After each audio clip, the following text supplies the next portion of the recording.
amigos televidentes, gracias por continuar con nosotros. La infección por el Helicobacter pylori, que como hemos estado viendo es una bacteria que nos puede producir inflamación en el estómago, o sea gastritis, úlceras y muy tardíamente, si es que nos descuidamos, un cáncer. Estamos tratando un tema sumamente importante y que yo creo que todas las personas que nos están escuchando y que nos están viendo alguna vez han tenido ese ardor en la boca del estómago, como nosotros conocemos que nuestros pacientes nos dicen que es en el epigastrio, ¿verdad? Vienen a nuestra consulta con un ardor en la boca del estómago, que eructan mucho, en una gastritis. Y que más que nada hemos llegado también a darnos cuenta de que esta gastritis la mayoría de las veces puede ser producida por una bacteria, que es el Helicobacter pylori. Doctor Manosalvas, usted en su vasta experiencia que tiene en cuanto a este tema, ¿qué nos puede decir acerca del Helicobacter pylori? Bueno, valga la puntualización que hizo la doctora. Es una bacteria y la mayoría de la gente, incluso cuando acude a nuestras consultas, viene y dice: doctor, creo que tengo la bacteria del Helicobacter, el helicóptero, y le da una serie claro, de nombres, ¿no? Ajá, entonces uno tiene que aclararle y decirle: claro. No, primero una bacteria y segundo es Helicobacter pylori, que inicialmente le denominaron como Campylobacter. En 1979, pues un australiano patólogo fue quien lo comenzó a describir, que en el estómago había algo que causaba inflamación. Así y es. Lo que se había mencionado, causa de ardor, gases, eructos, etcétera. Y otro fue Marshall y luego Warren en 1973 se cultivó él mismo la bacteria. Él se autoinfectó. Se autoinfectó y demostró que efectivamente tenemos una bacteria en el estómago que es la causante de muchos procesos inflamatorios. Una cosa muy interesante de esto es porque se comenzó a hacer la diferencia de que había una bacteria y no solamente que era por las comidas, por los picantes y por el estrés, las gastritis, claro, y la sintomatología que se claro, porque así es, muchas veces mejor, en el mayor porcentaje de veces es la bacteria la que está presente produciendo estas gastritis, este ardor en la boca del estómago, estos gases, pero no hay un porcentaje menor que es a causa pues del estrés y de los malos hábitos alimenticios, ¿verdad? Doctor Rubio, usted en su experiencia como patólogo y que estudia pues más a fondo ya las células del estómago, ¿qué es lo que puede usted mencionarnos acerca de los cambios que se pueden observar o qué es lo más frecuentemente que usted encuentra en pacientes que han tenido pues gastritis o que están teniendo gastritis y donde ya se ve la presencia del Helicobacter pylori en el examen que usted realiza? Normalmente esta se adquiere por agua contaminada, legumbres, también pueden ser transmitidas en la saliva a través de un beso. También puede ser malas costumbres, hábitos, no lavarse las manos antes de ingerir alimentos. Y pues naturalmente es una bacteria un poco difícil de eliminar, ¿no? Y más aún la contaminación se tiene calculado que está por arriba del 70%. Y que hay personas que también no tienen inicialmente síntomas, pero está latente, ¿no? Está latente en el estómago. Pero en todo caso, la transformación se da en la mucosa, ¿no? Se introduce a través de la mucosa y comienza a dar primero una inflamación, una respuesta inflamatoria de todo lo que reviste en la parte interna, que le decimos mucosa gástrica. Y luego se introduce hacia la lámina propia, que es la segunda capa del estómago. En esta puede provocar inflamación, que es la gastritis.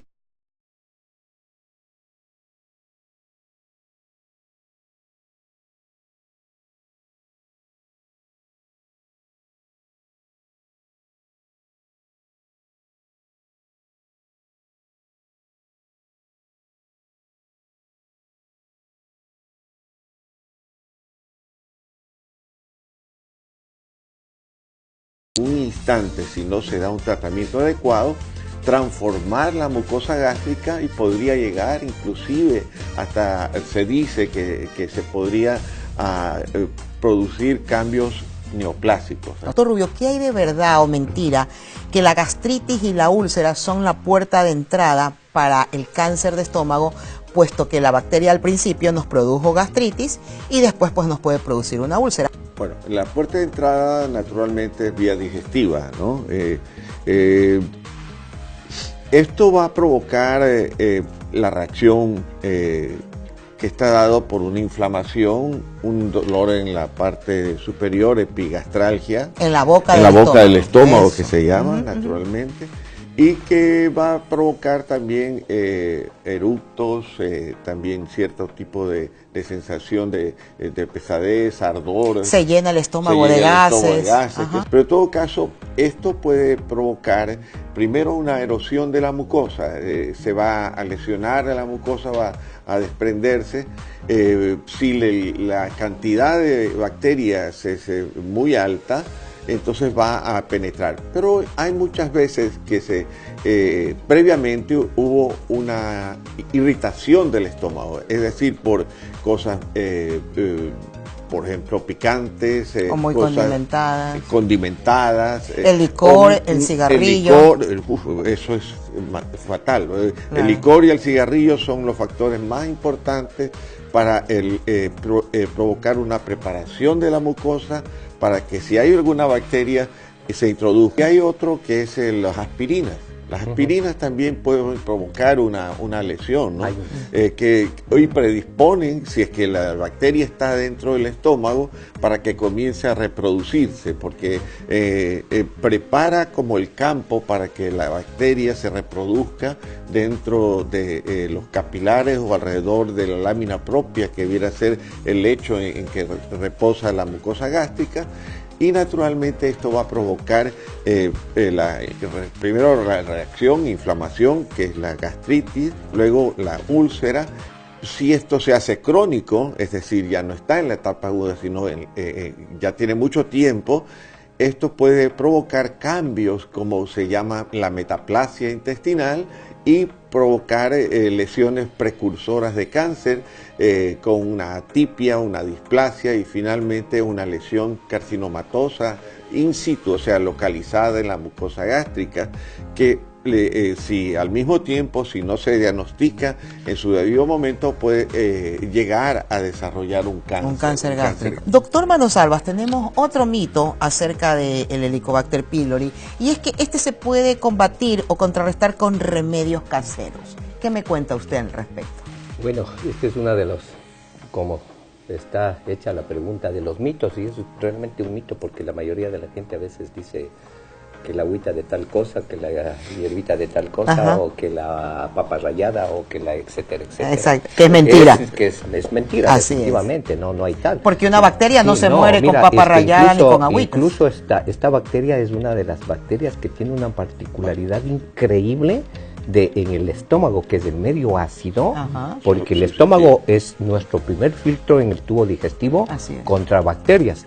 El ácido destruye las bacterias, pero esta bacteria tiene esa particularidad de recubrirse, de protegerse, ¿ves? Y se queda pero muy vivita en el moco, porque vive en el moco del estómago.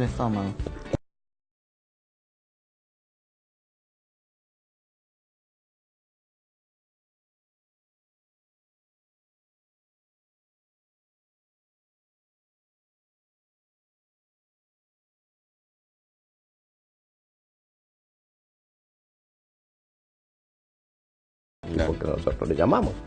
Pero esta bacteria tiene esa particularidad que cuando le comienzan a atacar, como una espiral que se mueve porque tiene sus flagelos, pues cambia la forma y se transforma como un coco.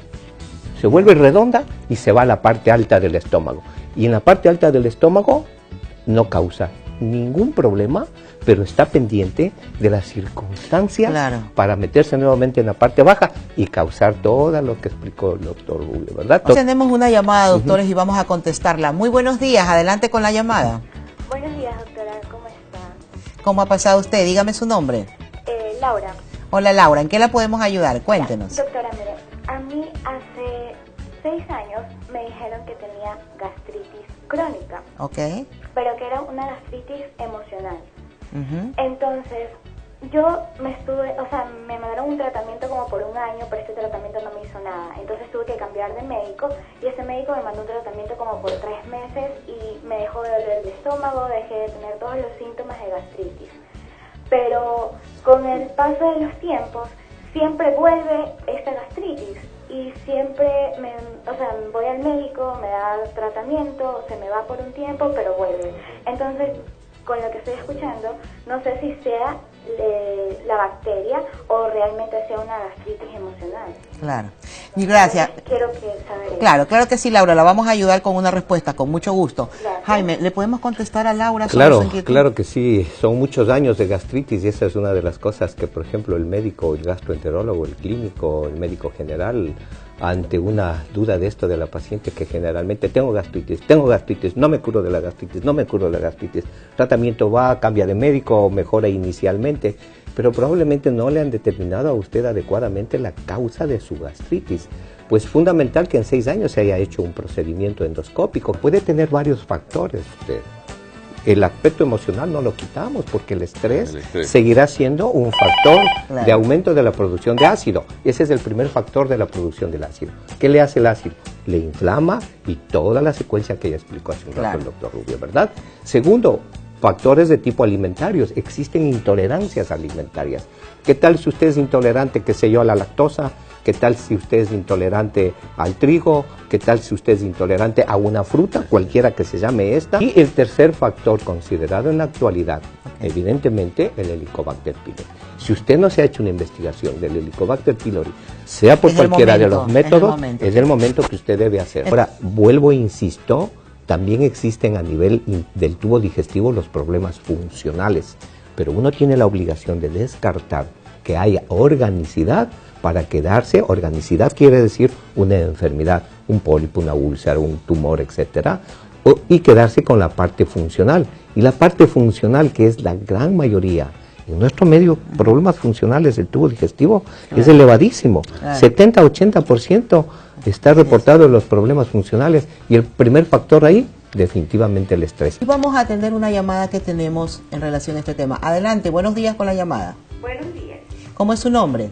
Fabiola Facio. ¿Cómo está Fabiola? ¿En qué la podemos ayudar el día de hoy?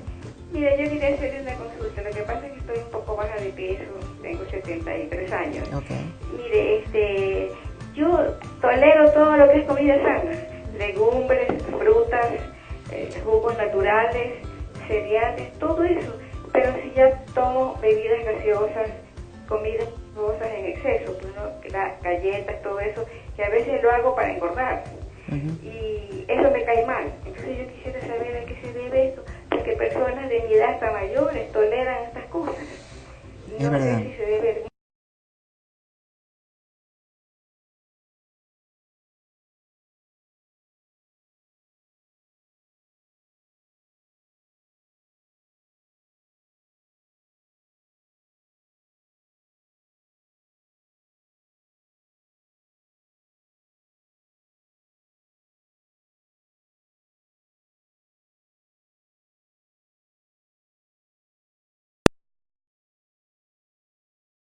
También hay que preocuparse desde el punto de vista metabólico.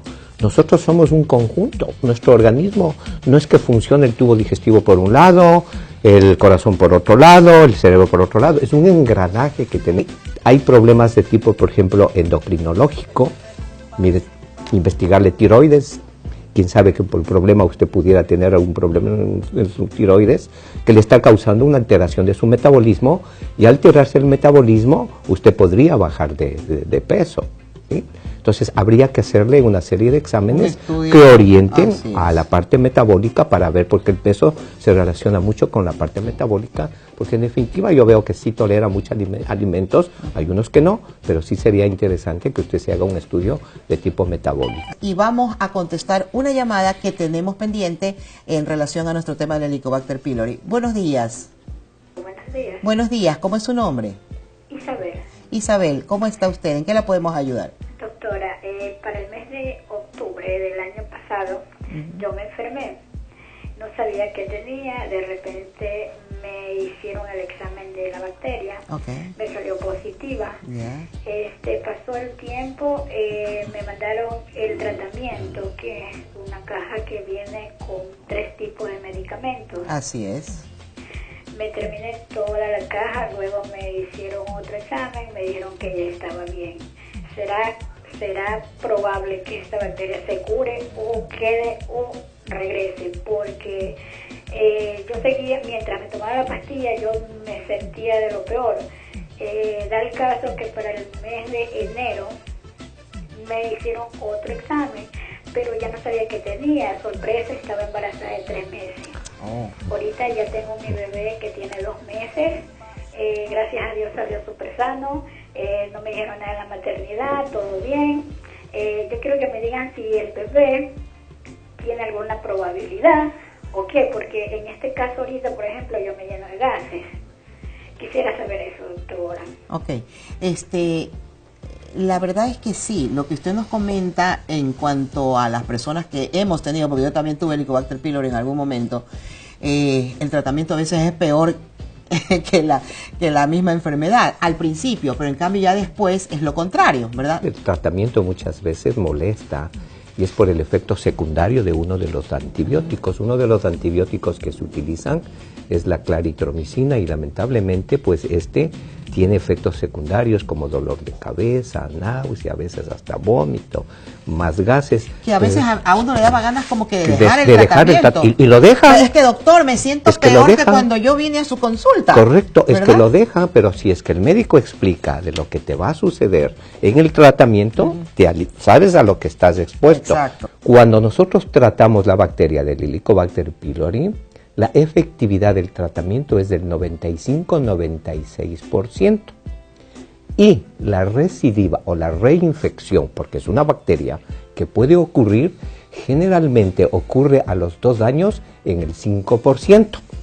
Usted se da cuenta, los porcentajes, y esa es su tranquilidad, que por lo menos en 2 años probablemente usted tiene un 5% de volverse a contagiar de la bacteria. Probablemente la sintomatología que usted tuvo es porque coincidió que se quedó embarazada y el embarazo produce tanta sintomatología desde el punto de vista digestivo. Estar en el tratamiento, mejorarnos un momento y volvernos a reinfectar porque no tomamos las medidas de precaución. No se olvide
El niño es uno de los portadores de la bacteria con o sin sintomatología. En los países en vías de desarrollo como el nuestro, pues generalmente la población de los niños está bastante infectada. Un 60-70% de la población de niños, hablando de menos de 10 años, ¿verdad? ¿Y qué es lo que ocurre probablemente con este niño? Que hace reflujo. Y esa es la tos. Y esa es la causa de la tos. Okay. Y el reflujo producto de... Mira, probablemente el Helicobacter pylori. Sí, y quién sabe tiene también el Helicobacter pylori, que ahí viene lo controversial muchas veces desde el punto de vista clínico, porque hay estudios que dicen que quien tiene reflujo no debe ser tratado el Helicobacter. ¿Por qué? Porque provoca desde el punto de vista clínico, es decir, desde el punto de vista fisiológico, disminución de la acidez. Y la acidez es lo que se necesita no tener para que no haya reflujo. Entonces es una de las cosas paradójicas. Pero entonces este niño, por ejemplo, o muchos niños como estos, incluso son catalogados como asmáticos. Y no son asmáticos, sino que el ácido, y principalmente en la noche va a los bronquios, le produce el broncoespasmo y viene las sibilancias o la tos esa, y es producto, pues, y les provoca del ácido. E investigar el Helicobacter pylori. Jaime, tenemos otra consulta de redes sociales que la vamos a leer ahora. Alguien nos dice, tengo un niño de 6 años y tiene el Helicobacter pylori positivo, ya tuvo tratamiento y sigue con la bacteria, ¿qué podría ser? Interesante también la pregunta. Miren que las preguntas son fundamentales, sí, son de niños y son interesantes. Probablemente lo que su niño tiene es un recuerdo de que tuvo el Helicobacter, porque hay pruebas que se hacen en sangre.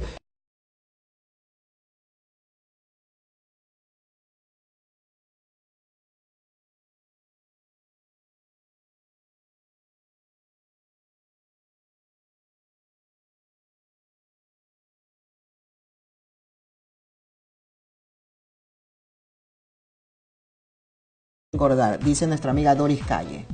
Bueno, depende de qué edad tenga el niño, pero no tiene ninguna relación.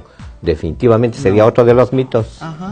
En donde no tiene que ver el Helicobacter con el peso, ¿no es cierto? No, definitivamente que no. Al menos que hubiera ocasionado ya un problema de los que explicó Gustavo en la evolución del Helicobacter. Los niños se reinfectan muy más fácilmente, claro. A tierna edad, pues tienen que gatear, tienen que coger todo y se lo llevan todo a la boca. Totalmente de acuerdo. Entonces, definitivamente eso y es los niños estando en la escuela también juegan, se ensucian las manos, claro. enseguida comen lo que sea. Exacto, no están pendientes de estarse lavando las manos, o a veces toman agua del grifo directamente porque tienen sed, después de estar jugando pelota, no encuentran el termo, ¿a dónde van? A la llave de agua.